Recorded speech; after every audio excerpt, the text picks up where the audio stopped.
እዛ ጋር ቀረጻ ላይ ነች። እዚች ጋር ደግሞ የሞተች አይጣለች መሬት ላይ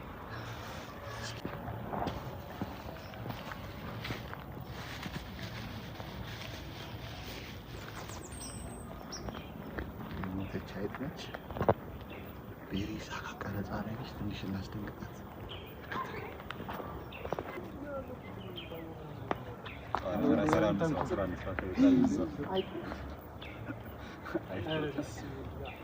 ሁለታችሁ ጋር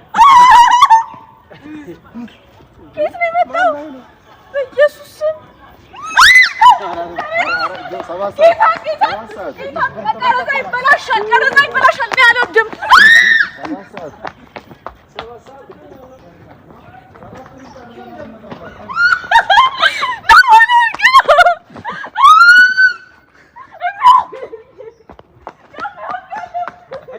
ቻናሉን ሰብስክራይብ በማድረግ የደወል ምልክቱን በመጫን ቤተሰብ ይሁኑ።